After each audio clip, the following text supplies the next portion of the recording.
to another episode of Cheese Focus Live. We've got a show talking basically all draft, as we should, because the draft is exactly 1 week away. We're going to talk Travis Kelce adding to his resume as he's going to be hosting a game show. And we're going to talk about a crazy draft trade that was proposed on NFL.com, as well as hit up the rest of the AFC West to talk about the other teams that are competing for a wild card spot. And now a guy who wants to trade everything, including the kitchen sink, for Marvin Harrison Jr. It's the professor, Caleb. How are we doing today? Doing good, man. How are you doing? Good to see you. Yeah. Well, you know what? Tuesday was just me, so now the people get to deal with a little less me and a little more us. So Yep. I think this is the first time it's been us two, right? Yes, first time us two for a while. Yeah, hard to say. All right. So let's get into the big news of the day, right? Is that Travis Kelce will host a game show spinoff. It's going to be like I don't know if you remember the "Are You Smarter Than a Fifth Grader?" I remember that. But it's going to be "Are You Smarter Than a Celebrity?" Dang. And so I guess it's going to be on Amazon, and contestants will be competing for $100,000, and we'll have to answer 11 questions based on elementary school kind of questions. Okay. But there will be celebrities that will be there trying to help the contestant instead of just like fifth graders like there were back in the show. Okay. So, now I'll say this.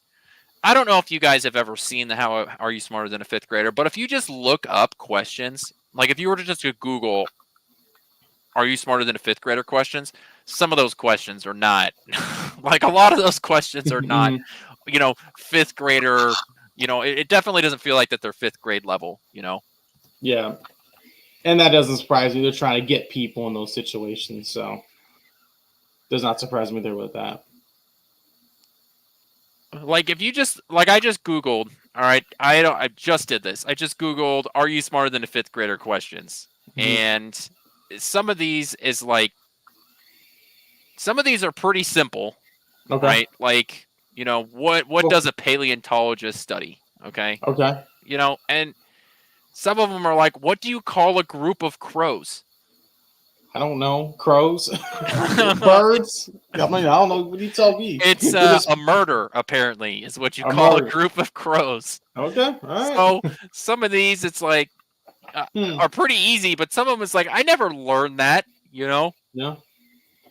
And so, yeah. They're probably what they're going to do is they're going to throw some math equations with some Oh, fractions. God, and, dude. people Don't are even get me definitely started on math. out. I'm a media guy because I wasn't good at math. You remember the sweat when we had to go to elementary school? We're having to do the fractions, or like, how do we add fractions in the common denominator not the same? And you're like, oh my goodness, this is what you have to do. It was a long journey. I'll say this though, I could crush those multiplication tables. Okay, right? I could do it right now. I could crush those. Dude, you asked me to do long division though, my head would explode. Oh wow, yeah. Oh, long division will make your head explode. It depends on the problem. It would depend on the problem. Look, here's the thing. Good for Travis Kelce, right? His resume. It build his resume. I mean, and anytime Amazon is throwing money your direction, take it because they've got just an infinite amount, it seems like. So, yeah, if this is something that he wants to do, and we know Travis Kelce, like the game show host thing seems to be perfect, like right up his alley. Easily. Right? He's a fun, easygoing guy. You can see him making jokes. This is something that I think he will be very good at. Okay, gotcha. Yeah, hey, I think it's gonna be fun. I can't wait to see how that's gonna be. Probably gonna be his practicing ground before he really jumps into like the analytical stuff for football, if he decides to do that. Because you already know he's going to be hosting and doing his own thing at one point or another. Oh, yeah. Probably in 15 years, Quentin, when we all have our families and everything, we're all living life, things are good, and we just turn our TV in, and let's say Sunday night, Monday Night Football, and Travis Kelce's there talking, like, man, how far we come? They're like 5-time Super Bowl champion. Pretty nice. So.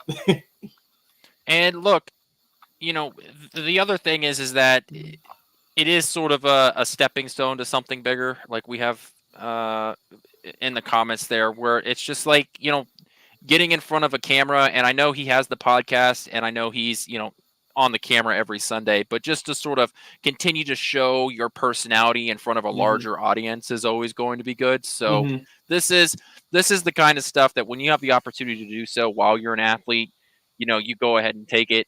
My question is if he has a mediocre or bad first game of the season, how quickly are we gonna hear that this is because he was on a game show and he wasn't focus group? How many Hmm. games does Travis Kelce have before people complain that the Mm-hmm. fact he's having a poor season is because he did the game show? Because Well, which. you're all the time where athletes or do commercials or whatever, Mm-hmm. it's the first thing is like, they weren't focused enough during the off season. That's a good point. That's a very good point. And eventually, what we're going to see is people are going to complain about something, but the other thing is this: these guys, they have lives. They're going to do other things. It's going to be fine. They're humans too. They're going to want to live lives, eat food, relax with their family, girlfriend, boyfriend, whatever. They want to do their thing, spend time with their family. So as we know, they're going to have just a little bit. Quentin, I'm just saying this real. They're going to have just a little bit of fun. That's how things work out there. It's like when Baker Mayfield was doing all those progressive commercials, Exactly. and people were, talking about how he wasn't focused enough on football. And it's like you realize that he shot all those commercials in like 1 week in July, like exactly. He got paid a bag to do them too. Like this is not something he's doing. He's not going to the stadium on Saturday to record those commercials. Exactly. That is true. So again, people are always going to figure out something to complain about. Let them do their thing. Everything's be just fine. All right, let's move on to some actual kind of Chiefs news, I guess. This was a hypothetical trade situation that was put out. This article actually has 3 different trades. The Chiefs are just involved in one of them. So, yeah, realistic, I put in extreme quotes. Like, I don't ever seeing this happen, but it leads to a fun conversation. So why don't you go ahead and run the graphic, This. The trade presented by Tom Blair of NFL.com says that Kansas City would trade all the way up to the number 9 pick, and they would give up they would give up their 2024 third round pick. They would also give up their second round pick and fifth round pick or fourth round pick for 2024, and they would also give up their 2025 first round pick. So all of that to jump up to number 9. Now, to me, that's insane. That's a lot. That's a 2 lot. first, a third, and a fourth or 2 fifth. first, that's two, a lot. 2 first, a second, and a fourth. A top 5 I can understand, but that's a lot for a 9. And the Chiefs didn't give up that much to go for a top pick 10 when they got Mahomes. So I don't know about that one, but I don't know. We'll see. So the argument that it's a win-win is that obviously the Bears, surprisingly, they don't have a ton of draft capital, even though they have 2 top 10 picks. But because of some of the other deals that they've done, trading away back end picks, they actually don't have a ton of other picks outside of that. So that's the argument for the Bears to trade out a 9. The argument for Kansas City is that they don't have a great crew around Patrick Mahomes and that Travis Kelce is old. So they want Kansas City to trade up to number 9 for Brock Bowers. Okay. I know as soon as I say that, some people are going to just freak out because they love Brock Bowers. Exactly. Oh my goodness. Yeah. Oh my goodness. So what are your thoughts on the trade and just in general of Kansas City moving up to 9? And then what are your thoughts on Kansas City trying to grab Brock Bowers? Well, that's a lot to go up to 9. And I feel like the Chiefs wouldn't have to give up a third in that trade or a fourth as well. I think maybe I don't think they have to give it 2 first, to be honest with you. I think they would figure something else another way because they need picks. They would be okay, a first, a third, a fifth, and then maybe like 2 6 or something like that. So I think the proposed is a lot that they're being asked for. But on the other hand, if they can do something and get Brock Bowers, I think that's going to be great. I think the article that's flowing around, Rome Odunze, wide receiver from Washington, would be another great guy to have. So I feel as if there are some things to do there. There's some legitimate reasons to be like, okay, if they make a trade, they're going to get someone. Now, I will be concerned if they get a player that's not going to be starting now. And I think Kelce can only play so long. They have to get someone ready to go. And if they can grab Brock Bowers, let him sit behind Kelsey, it's only going to make things better for everyone else because Kelsey can only do so much. We don't know what's going to happen with Rashee Rice. I imagine he's going to be playing for everyone who wants to act holier than thou the last couple of weeks and all the things like that. He's going to be playing most likely until he gets suspended for the X amount number of games, probably not till the end of this season or next season. But when I look at this, I would like for the Chiefs to get him because he's the perfect tight end the Chiefs have been looking for the last couple of years to be Kelsey's replacement. You can ease him to the system, have Packers designed for him. The guy can play. He can't just catch. He can also run. You can put him in the jet sweep position. You can have him do all these different things. And he gets to learn from the best tight end of all time. So if that can happen, awesome. I'd be happy. Yeah, in terms of trading up, I really don't want Kansas City to trade up anyways. If they do anything, I almost want them to trade out of the first round. And I know that sucks because we're going to be sitting around watching the draft up until pick 32 and just to have them trade out of the first round. I know that's not exciting, but I think that that's probably the play because we've talked about this for months now. The value in the draft really comes later in the round. If you can get picks, 42 to 97, if you can acquire more assets within that range, you can get a ton of quality players inside of that range. So if Kansas City could trade out of 32, let's say hypothetically there's a team that's picking in from 33 to 40, right? And one of them wants a quarterback. They're going to want to trade up into the first round because the fifth-year option truly is valuable. Yes. With a quarterback because you get an extra year of cheap quarterback play. So I think that that's a realistic case for Kansas City to trade out. Trading up, man, I'm not sold on trading up for any tight end because the value there, I just don't think for a tight end coming up and trying to replace Travis Kelce, I think is a flawed idea to begin with because anytime you have an elite player and they're coming close to the end of their time, outside of quarterback, the immediate thought is, how do we replace his production? And we had this conversation when we didn't know what was going to happen with Chris Jones.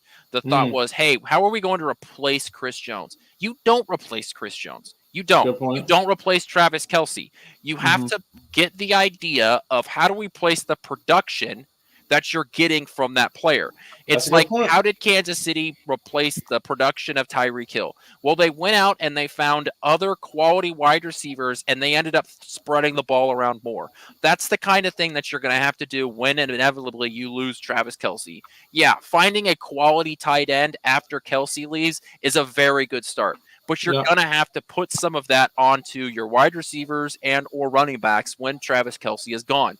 Trading up to number 9 and drafting Brock Bowers, to me, is not a sufficient plan in order to replace the production that you're going to lose from Travis Kelce. I think that that's an extremely flawed plan, and that's how teams sort of get themselves in a pit where if you're Kansas City, you have multiple needs within the top 100, right? You need a left tackle. You probably need a guard. You need to replace you need some sort of wide receiver help because after this year, the only guy on the roster is Rashee Rice. That's it.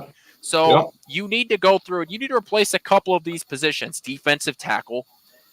So trading up all the way up to quote unquote replace a tight end that is still on your roster and then giving up all those extra assets, I think just digs yourself in a pit to where, yeah, your tight end room is going to be phenomenal, but you're going to let other parts of your roster atrophy, and you're going to lose the reason why Kansas City has been so good over the last 4 or 5 years is because they have the best quarterback and they have good talent at every other position, specifically on the defense. So trading up to number 9 to me and drafting a tight end is extremely flawed, and I just don't see it being a move that benefits Kansas City in the long run.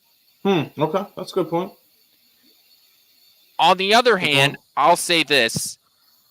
If Kansas City, we're in the hypothetical world, let's say Kansas City is trading up to 9. Okay. All of those arguments aside, let's say Kansas City is doing it. What are you doing with the 9th pick? What am I taking or what I'm doing just in Yeah, general? you have the NFL in this world. You are forced to trade up to number 9. Okay, you have done Hmm. it, and now you are sitting at number 9. You're Kansas City. You are drafting a player out of position. What is that realistic option, and what are you doing it? What are you doing with it? I'm either taking the best defensive lineman they have, or I'm taking the best offensive weapon. That's what I'm doing. Either those two positions, because we're going to need offensive guys, cheap money, fifth year option to see what they can do to help win this offense. I need another defensive guy though, just in case guys don't end up doing what they're supposed to do. I'm personally not trading up for an offensive tackle. I think the Chiefs can get those guys later rounds. They've proven it time in and time out. But I do believe you have to get a top defensive guy at the lineman, or you get a top offensive player, such as a wide receiver that can really stretch the field. Like in all perfect world, Marvin Harrison goes down there. The Chiefs are taking that either taking that easily. But what's going to happen is probably Roman Dunze is going to be there, or someone else that you're not thinking about. They're not going to take a running back in the first round. We see we can get guys like Pacheco in the fifth, sixth, seventh, eighth round, whatever you want to call it. But I do believe that's kind of what they're going to be looking at. Yeah, so I think when you talk about, I'm with you there, right? If you're trading up all the way, if you're trading all the way up there, you have to draft a position of value, right? Top value. So Mm-hmm. I think if Kansas City were to trade up to that far, taking like a Dallas Turner, right, the edge rusher out of Alabama, Mm-hmm. I think that is a move that I think Kansas City would want to do. Taking a wide receiver would obviously be one. In the article, it talks about Kansas City. If they're not going to take Brock Bowers, doing a Rome Odunze, right? That's a position that I think Kansas City and Chiefs fans would obviously love to see go up and do, because that's the thing that we've been asking for, this entire season. Yep, The that's big true. complaint has been that Kansas City just didn't have the offensive weapons on the outside to be that big flying offense that we've seen really since Patrick Mahomes has become the quarterback here. Honestly, and I know that this is the boring move, I do think that if you're going to trade up that high, that you probably should go tackle. Kansas City hasn't had What? Kansas City Come has on now. a tackle. Kansas City hasn't had a left tackle, really, or a franchise right tackle Okay. since Eric Fisher and Mitchell Schwartz left, right? Since then, they've been just trying to piece the offensive line together on the outside, and I think inevitably that's going to hurt you. So if you're going out and you're looking that, Mm-hmm. I don't even want Fushanu, I think is how you say his Okay. last name. I don't even want to Mm-hmm. attempt to say his first name if I'm being honest with you. Olu Dude, there's Fashanu. so many vowels in there that I'm not even gonna attempt it. Okay. Or J.C. Latham out of Alabama. So Fashanu is out of Penn State, and J.C. Latham's out of Alabama. Look, those are, if you're trading up to 9, Joe Alt's probably already gone. So to Mm-hmm. me, those two are probably your best options. But yeah, trading up for a tackle. Getting a tackle on a rookie contract is one of the Mm-hmm. most valuable things that you can do, because we've seen what happens with that tackle market, right? When guys are Yeah. coming up, if you're an elite tackle and you're getting up for your second contract, you get the bag. If you can get Good a point. guy in the first round, get him on that, 4-year rookie contract, you have that 5th-year option. Um, that's an opportunity that I know Kansas City would love to take on, even though from a fan's perspective, drafting a tackle in the It's first not round, the most it's really beautiful not a pick. sexy pick. It's not. It's It's not. kind of It's boring, not. but you realize that it's a need and that Kansas City should do Mm-hmm. it. Really picking an offensive lineman is like the most boring pick. Mm-hmm. But unfortunately for Kansas City, that it's one of their bigger needs in the draft, especially because the only guy the only left tackle on your roster is Wanya Morris. And while we on the show have talked about that he looked pretty good on those 4 games Yeah. that he was out there, there were Mm-hmm. definitely times he looked like a rookie, but there were a Yeah. lot of snaps that he looked pretty good. Kansas It's City true. does not seem sold on him. You weren't on the show on Tuesday, but we pulled a quote from Andy Reid, and he talked about that the left tackle position is open to competition. Kansas City is Ooh. going to be drafting a tackle. Okay. Kansas City's drafting a tackle. I couldn't tell you where, I couldn't tell you who, but Kansas City is spending what'll probably end up being a top 100 pick. So pick Okay. round one, That 2, or says something. 3. They're going to be drafting a tackle, and they're going to have an opportunity for Wanya Morris to prove himself, or he's going to get bumped down for somebody else that they end up drafting. And if Kansas City Ooh. moves up in the draft, I don't care where they're moving up. If they move up to pick 31 and they draft a tackle, then he's Mhm. your starter moving forward. So I Wow. do think Okay. Kansas City moving up to draft a tackle is probably the most realistic option when it comes to Kansas City moving up and drafting somebody, especially if it's that far. Okay. Well, I'm in kind of the camp where Wanya Morris is the future. Maybe you can get another guy to play maybe guard or right tackle or right guard or whatever. But hey, I mean, if you can find someone else and plug him somewhere else, whatever they do, hey, more protection for Mahomes, the president, because the Secret Service, the offensive line, guys, has to be great this year because everyone's going to be running and gunning for them, as we already know. Yeah, I think that there are, when Andy Reid is very optimistic about somebody, I think you should take it with a grain of salt, right? Mm-hmm. So, like when he talked about Kadarius Toney, and what he was supposed to be, right? You should take it with a grain of salt. Mm-hmm. But when he says that there's an open competition for a position, you need to take that at its value because it's not openly like over talking somebody. He tends to hype people up. He doesn't drag people down. So when you've got something that when he talks about a player that isn't exactly dogging on him, but isn't really propping him up, I think that reading between the lines there that, Kansas City is not fully sold on Wanya Morris, and they're the ones that see him every day. So I think Kansas City moving up for a tackle is way more realistic than Kansas City moving up that far to draft a wide receiver. Yeah, I don't know. I mean, it's kind of those situations where it's like either you get the guy to protect Mahomes or you get the guy that helps Mahomes score the touchdowns. What do you really need? Because do you want Mahomes to be running around a bunch? No, but do you want Mahomes to have a guy he can trust in in situations where you get a top guy? Yes. So it's kind of that moral dilemma. But ultimately, at the end of the day, what we're going to see is that decision will be made.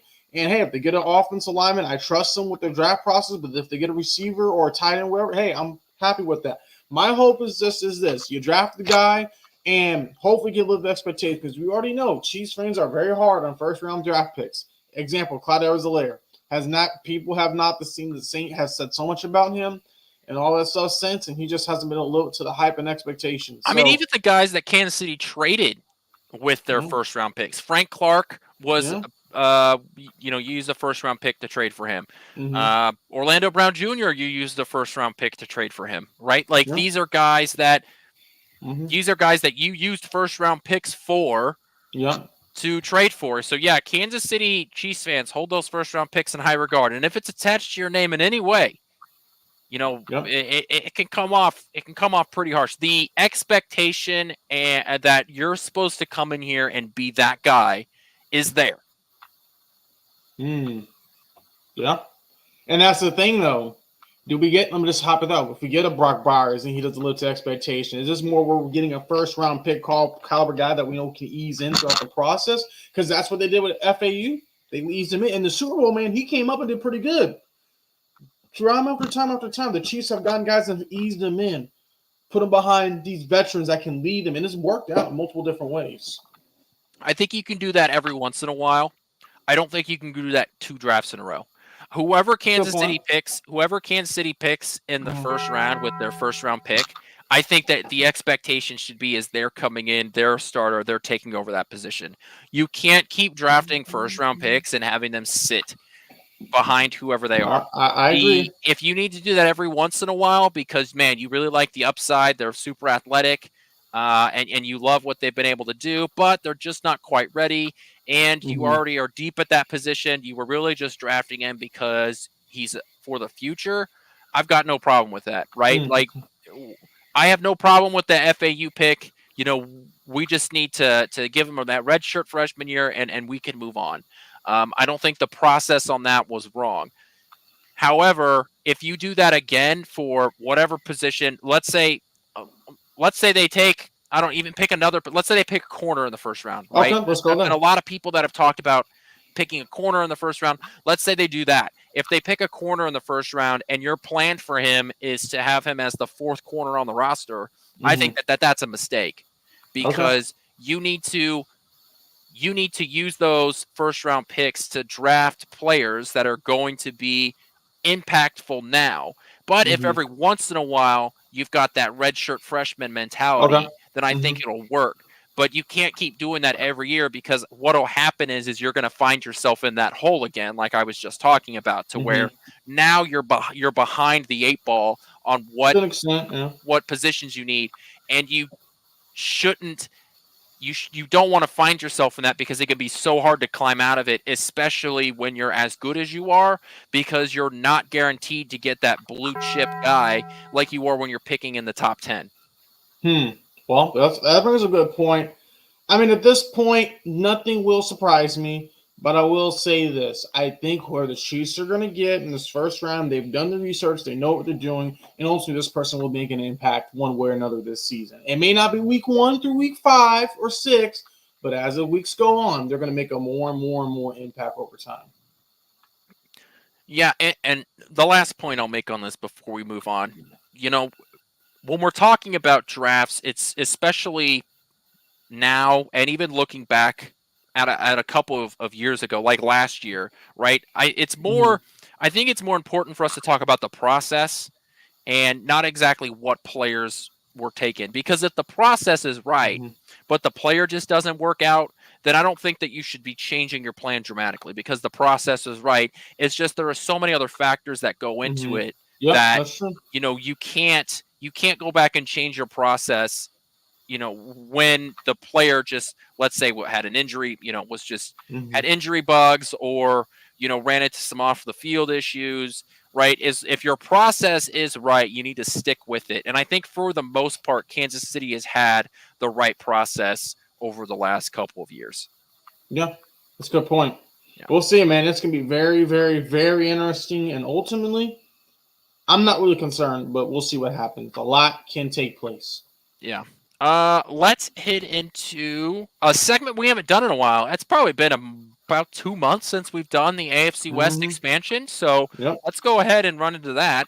For those of you that don't know, this is a segment where we take an opportunity to talk about the rest of the AFC West, usually in a very demeaning manner, because until you can prove to beat me consistently, I'm going to shit. You can't say nothing. Exactly. So we go in alphabetical order, because I'll forget the teams otherwise. Like, who remembers the Los Angeles Chargers? I sure don't. But exactly, we're going to go ahead and start with the Broncos, because that's how the alphabet works. AFC West expansion. What is the biggest need for the Broncos, and what do you think they end up doing with their first round pick? They need a quarterback. That's what they need. That's what they need. That and a lot of stuff, honestly. I don't know how they have any picks left, because of the stuff they traded for Russell Wilson. Then they traded a second round pick to get Sean Payton and all this stuff. They need a quarterback. That's what they need to figure this out, a cheap deal, and then build people around them. At this point, the Broncos, until they beat the Chiefs, which I expect them to do. I mean, it was like 9 years since they beat the Chiefs. Yeah. So, I mean, it's about time they did that. I predicted that the last season, like, this will be the year they'll beat the Chiefs probably one time. But other than that, they just need to figure out some stuff, because Russell Wilson just wasn't it. Pete Carroll did a great job of selling him, and it worked, and they're in a good spot. So ultimately, it just comes down to they need help, and the first pick is a quarterback. That's who you have to get. Let me ask you this. What quarterback do you think that they will grab? And do you think they're trading up, or do you think they're staying at 13? From what I've looked at, it's going to be J.J. McCartney. Is probably who they're probably going to try to get. From what it sounds like, Sean Payton really likes him. So that's what I think they'll get. I think he's going to, honestly, I don't feel like you need to trade up for this guy. I think he'll be there at 13 for them. I don't see them trading up. Yeah. I just don't see it. I think that the Vikings are going to end up taking J.J. McCarthy, and they're going to package up their first-round picks and move up and draft him. I think the Broncos are staying where they are, and Bo Nix is the next quarterback of the Denver Broncos. Oh, wow. Okay. Yeah. That's what I think ends up happening. But obviously, we'll wait and see. But yeah, Bo Nix to me is wearing Bronco orange, and is the starting quarterback for the Denver Broncos by the time next season rolls around. All right. Well, hey, I guess another rookie for the Chiefs to pick on for a little bit unless Yeah. it goes off. Outside and no matter what quarterback they end up taking, I don't think it's going to work out for them. I don't think J.J. McCarthy, Bo Nix, and Michael Penix Jr. None of those guys are really top tier talents that I think that they've been hyped up to be. Out of the three, I think Bo Nix is probably the best, but I'm not sure that any of them, no matter where they go, are going to be successful. All right, let's move on to the Chargers. The Chargers don't need a quarterback, so this is actually the most interesting out of the three, out of what they end up doing. They have 0 wide receivers on their roster, at least 0 that matter, right? Quentin Johnston has been a disappointment up to this point. He may have dropped the balls, but in the playoffs, he would have caught him, just like MVS. What do you think the Chargers end up doing? What should they end up doing? Everything, anything and everything. Honestly, what they're going to do, they're going to have Herbert. This will be a deciding year, honestly, if they want to keep Herbert or they're not going to keep Herbert. They're going to keep at least for this year because Harbaugh's like, okay, let's see what we're going to do. I believe we're going to see an area where the Chargers are going to be focusing on trying to get a running back to run the ball. That's what Harbaugh did at Michigan. That's what he did with the 49ers. They're going to get a running back to pound the ball down teams' throats. That's what they're going to want to do. He's an old school coach. That's what they're going to look for. Going to build that offensive line, build that running back room, and then start working out there. They already have some pieces of wide receiver. They have some pieces on defense, but they got to control the line of scrimmage, and I think that's what they're going to do. They have to. I've got a similar thought process of you, where I think that they need to go offensive line to protect Herbert, but also because we know that he has a run-first mentality. But when you just look at their roster, who the hell is catching the ball? They have gutted their wide receiver room, and they're going to have a perfect opportunity to draft whoever they think is the second best wide receiver. That's a good point. That to me is because I do Marvin Harrison Jr. will be the first non-quarterback off the board. And so they're going to have their pick of the crop of whoever they think is the second best wide receiver. Where you think it's, Malik Neighbors or Rome Odunze, whoever you think it is, that's who the Chargers are going to end up taking. And for the longest time, I was on, they're going to go tackle, they're going to draft a tackle, and then they gutted their wide receiver room. And at a certain point, championship in the last. You don't have much of a choice other than to take a wide receiver. Yep. I agree. I just feel like from what we've seen him do in the past, he is going to try to do something where they're going to run the ball. That's just what I see just due to everything that has happened. That's just my opinion personally. You may not agree with it, but at this point, nothing would surprise me. That's why we've done at every stop. They have run the ball at every stop. I know. That's why for the longest time I was like, they're going to draft a tackle. They're going to draft a tackle. They're going to have the pick a tackle. Joe Alt is probably going to go to the Chargers, but they gutted their wide receiver room. And I mean, seriously, like let me pull up their unofficial roster at this point, right? Because I'm telling you, they have nobody to catch the ball. They went out and they signed Gus Edwards, I think is their biggest actual addition to their roster. Yep. But let me just let's see. Yeah, they have currently on their roster, they have 3 wide receivers on their roster. Just 3. Joshua Palmer, Quentin Johnston, and Darius Davis. That's it. Ooh. And we're at the time in the NFL year where, the rosters you're allowed to have more than, you're supposed to go into camp with like 10 wide receivers. They need 7 more by the time camp rolls around. And maybe this is the thing they're going to be just poaching off of teams. Or maybe he's going to do an all Michigan, like Chip Kelly did with the Eagles, the Philadelphia Ducks. Or you already know what I'm talking about. You never know. So I wouldn't be surprised at all. Yeah, it sometimes like I'm just thinking one way, but then everything in front of me is just telling them that they're going to go wide receiver, and the fact that they should because they literally have 3, like I said. Mhm. All right, let's move on to the lonely Las Vegas Raiders here in our AFC West expansion. They pick right at the same time the Broncos do. So where do you think that the Raiders go? Where should they go? The Raiders are going to go after a quarterback. The Raiders are going to go after a quarterback, I feel like. Aiden O'Connell is not going to do much. And I think that they're going to try to get that person in the future. They already have some wide receivers there already. That's the guy they're going to go after. I think it could be Jaden Daniels if he's there, but they're going to get a top quarterback, and it could be Michael Penix. So I feel like whoever is after the first 2 picks, they're going to get. I feel like. Unless they think Aiden O'Connell can do it, but they beat the Chiefs and they didn't complete a pass for almost 2 quarters. They know they can't do that again. Right. Granted, their team were figuring things out, but I do believe now that they're like, yeah, we need to get someone in there that can help. Because you already got the offensive guys. You got the people ready to back their coach. You got to get some more guys in there. You got to get some ways to score, keep up with the Chiefs. Get a quarterback, throw them in the fire. They have the perfect group to do it, I feel like. Yeah, I feel like the conversation should probably be around quarterback. I just don't think in the first round they end up going with a quarterback. Mm-hmm. I have a feeling that they are going to try and go after a defensive back, which means a corner, because there's not a first round quality safety in this draft. Because what is the thing that we've been talking about for years at this point? It is how bad the corners and safeties, really the back 7 of the Raiders, have been.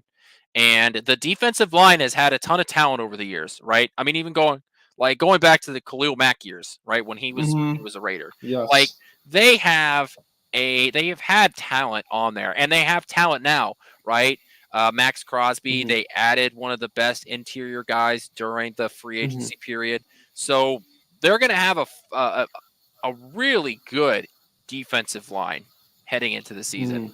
But that defensive backfield is Swiss cheese. You know, it's got holes all over the place.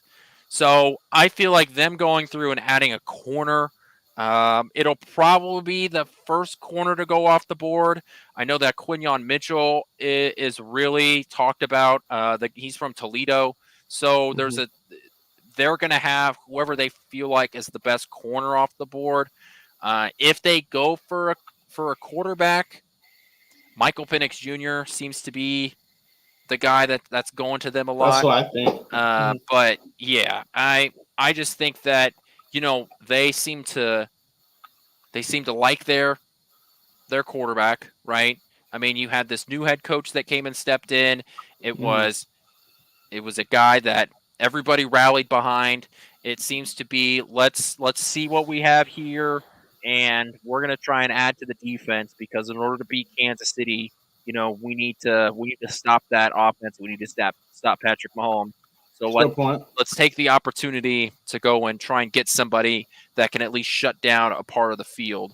And I think the Raiders are going to try and go with a corner. I agree. That's very possible. And honestly, they may just get to the best available on their draft board too. That's also a good point, because you know, at that point, you know, if you want to add I talked Tuesday about, you know, adding to your strengths, because what wins you games, what wins you championships is having elite something, right? Yes. It doesn't mean you have to have an elite player. It means that part of your team is just so much better than the rest of the NFL. So let's say a Jared Verse, right, from Florida is still on the board when they come to pick. Being able to add what has the potential to be an interior pass rush in Verse, right, and a guy that can move around, to have Max Crosby and Verse, and I can't remember the guy that the defensive interior guy they added during the offseason. Like, to be able to add to your strength and make it really a superpower on your defensive line, I do think that there is a lot of value in that. And so going after what would be the best defensive lineman, I do think, Christian Wilkins. Thanks, Philip. So to go after another interior guy to just beat up on the Chiefs offensive line, and for every offensive line, you know, at that point, going after and building that power is something that I could see them talking themselves into, especially if at that point, up to that point, they haven't there hasn't been a run on defensive linemen yet, and the only one that's gone off the board is Dallas Turner, because I just assume that he's going to go to the Falcons. Oh, he's going to be. Yeah. So if literally only one pass rusher has come off the board at that point, and you get to pick whoever you want, then man, that would be an interesting position that the Raiders would be in. Yeah, and I honestly, they may be trying to create their own literally no-fly zone to stop the Chiefs too. So they're ready to go because they got the Chiefs one time, so they're ready to do their thing. It's incredible how fan bases you beat the Chiefs one time and all of a sudden they feel like that they're the next best thing since sliced bread, and yet I feel like in every last 5 or so AFC Championship teams there's been one consistency. Yep. Just saying. That is the AFC West expansion. All the other teams that are in the AFC West. Is there something else that you wanted to talk about today? I mean, I guess kind of. I don't know if we want to talk about this before wrapping up, but do we think, looking at Veach's drafts as a whole, do we think is this a draft where he needs to really prove himself? Or kind of what are your thoughts going into the draft as a whole? Like, what do you expect is going to happen? Do you think he has to prove himself to where he has to keep hitting on these guys? Or do you think an off year wouldn't hurt him? It's more about depth. So what are your thoughts? So there are a couple things that you need to come away with in this draft. I think you need to come away with a tackle, right? Mm-hmm. Whether it's to replace Wanya Morris or you really just need offensive line depth in general. Mm-hmm. I think Kansas City needs to draft and end up with a guard and a tackle. To sort of keep up on that offensive line. I would also say that obviously a wide receiver is a need. And then on the defense side, you need an interior guy. Other than that, and probably a linebacker. But if you're talking like ranking out the needs, Brett Veach needs to draft a couple of premier positions, and that's hard, right? Drafting and finding elite tackles at 32 and getting elite wide receivers, even though the receivers are becoming more common, it's still not easy. Yeah, that's Brett true. Veach has done a very good job at finding guys that are not of the premier positions, right? Mm-hmm. Trey Smith, Creed Humphrey, Nick Bolton, Willie Gay, right? These are not premier positions. Interior offensive linemen, linebackers, safeties. Mm-hmm. These are not positions that there's a reason why they don't get the same amount of money in free agency as wide receivers and pass rushers do, because they're just not as valuable on the field. So Brett Veach has done a good job of finding those not premier positions. He's coming up on a draft to where he needs to find some of the more expensive positions in the NFL. Tackle and wide receiver. In fact, those are the two more expensive positions because Kansas City has already found its quarterback. So if Kansas City is going to continue to move forward with the domination that they've been on, this is an important draft to hit on a couple of those positions, because if you come through and you swing and miss at wide receiver in this draft, if they take a Ladd McConkey or a Leggett or whatever, right? Troy Franklin, Brian Thomas Jr., whatever guy Kansas City ends up drafting at 32, and it's a miss for whatever reason, then Kansas City is going to be chasing that again. And you're going to, like we talked about earlier, you're going to fall behind on some of your other positions because you're going to be forced to invest either money in free agency or more premier draft picks in order to fix the problem. So Kansas City needs to come away with a starting wide receiver. It does not need to be, I don't need you to come away with a top 5 wide receiver. I don't need you to come away with the next Justin Jefferson. I wouldn't say no, Yeah, we wouldn't say no. Hey, Kansas City needs to come away with another homegrown wide receiver, because if you don't, you are setting yourself back for the future. And I think that's where the pressure is. He's already proven his ability to find a ton of other positions. What Kansas City has been able to do at the cornerback position is phenomenal. But you need to start to do it at other spots on your team, because that's how good teams are built. That's a good point. And ultimately, what I believe is like I agree with you. You cannot play catch up. This is the time you have to hit on these picks. This is the perfect time. This is the perfect time you have to hit on these picks. Get some guys in here that can play. And this is why I'm advocating for the Chiefs to get a top receiver because you have that extra fifth-year option involved too. It's only going to benefit everyone in the long run. Or some sort of offensive weapon that can be an immediate impact. Okay, my final question for you is that what would it take for Veach to walk away with for this to be his best draft, right? Because we know that his best draft up to this point is being able to draft McDuffie and Karlaftis. And obviously it's easy to have a better draft when you have 2 first-round picks. But if you go back and look at what he was able to do there, right? He got a lot more than just McDuffie and Karlaftis. So what would he have to do in this draft for it to be his best draft moving forward? Well, looking at his best draft, how many picks do they have in the top 100? Do you know off the top of your head? Yeah, they have 3. If he can hit on all 3 of those top 100 picks and they can all become starters and all can do great things during this season and press the bar and raise that level of the echelon, if he can hit all 3 of those guys, whether it's left tackle like Phillips said or wide receiver cornerback, and their immediate stars have done great things, that just shows him right there he knows what he's doing even more. If you can hit on those 3 positions, because those are positions of need. In no particular order, let's say that you need them to draft three positions in the draft, right? With the first, second, and third round. What are those 3 positions? So I believe left tackle, wide receiver, and cornerback. That's what I believe is the ones you have to get. Really? Because you continuously, I believe you could linebacker or fine. Cornerback isn't the biggest one, but I still believe he can find someone. But I think wide receiver is like a top. Like you got to find someone because you can't keep getting these 5'8", 5'9", small, speedy receivers. We need a dog. We need a guy that can jump in there and can battle week in and week out. We need someone that can jump in. I am 100% on board with the left tackle and wide receiver. I think those are 2 positions that you need to walk away with. I don't think that you need to draft a corner in the top 100 because Kansas City has done such a good job with drafting guys in the 4th, 5th, 6th rounds that. But what if a guy falls to you that you're like, wow? What if a guy falls to you? Oh, absolutely. Like, I'm not. Yeah, that's what I'm if there's a guy there, go ahead and take him. But that's not my priority within the top 100. My top priority would be, in no particular order, left tackle, wide receiver, and an interior defensive lineman. Because Kansas City, because you paid Chris Jones, you're going to have to get cheaper at that position moving forward.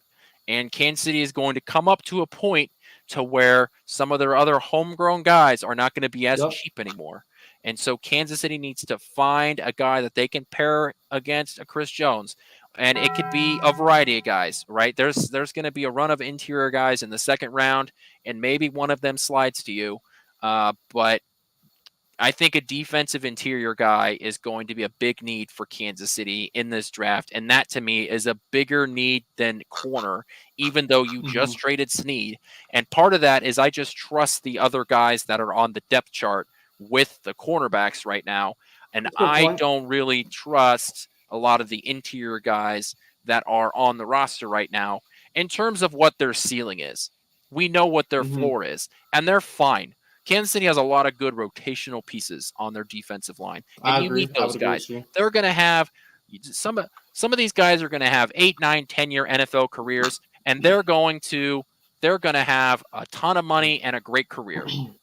Kansas City needs a guy that can be a starter, a Chris Jenkins, a Sweat, a Fisk, right? Like these are really guys that Kansas City needs to look for in the second round, and this is why I've been covering them a lot in my draft coverage, is because I think interior defensive line is a big need for Kansas City, even though that they have known commodities at that position. That's a good point. That's a good point. I didn't think of it like that. And my hope is that if we can just hit on these positions, maybe safety if you want to throw that in there, but if we can just hit on these positions as a whole and bring these guys where they're quality starters and they've been great, that's where like, yeah, this guy, he's different. Like we know he's different now, but this guy could be even more different than what we think. Yeah, Tyler Davis from Phillip is a great option. I think it was JP a few weeks ago that had him I think you're right. in his guys to watch. So look, Kansas City is in need. I think defensive lineman is a bigger need than I think a lot of Chiefs fans realize. And I think it's Mhm. just because you see the guys that are on the roster, you know that they're good to find NFL players, not to take anything away from them, right? You know, your Mike Pennells of the world are solid NFL players, and there's a reason why that they signed another contract with Kansas City, but there's also a reason why they were only offered a contract from Kansas City. So there's a balance there to where I want guys that can come onto this team and can be better, at least have a higher ceiling. Maybe I not agree. better from day one, but have a higher ceiling than what the other guys on the roster have. Mhm. And that is why I want Kansas City to spend one of their probably second or third round picks on an interior defensive lineman.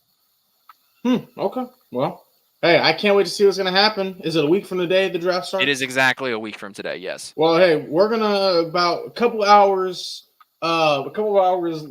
this time next week later, we're gonna see the Chiefs make their move. So we're gonna be on high alert as things would normally work. Quentin, as soon as we get off the show, that's when things happen, as we already know. Yeah, you're 100% right. Yeah, that's what I was joking about earlier. It's like, of course, you know, Kansas City. What's going to happen is we're going to wait all night for them to draft somebody at 32, and then they're going to do what is arguably the correct thing and trade out of the first round and acquire more picks in the second and later rounds. Exactly. Yep. I know So we we'll were see worried as we about go. that last year, even though the Chiefs had jokingly talked about how they weren't, you know, Clark Hunt wouldn't allow them He's like, to "Don't." trade out of the first round. I remember standing out there in front of Union Station and us having the conversation is like, well, a lot of the guys are falling off the board, so maybe they just try and trade out of it. Yeah, that's true. That is true. Yep. I always remember that was funny because those people behind us was the back left hand side. They were having a great time. You know, They had many alcoholic beverages. many beers, and this one guy, yeah, it was funny, but all fun and games. Good time though. Maybe they'll bring the draft back. That'd be nice.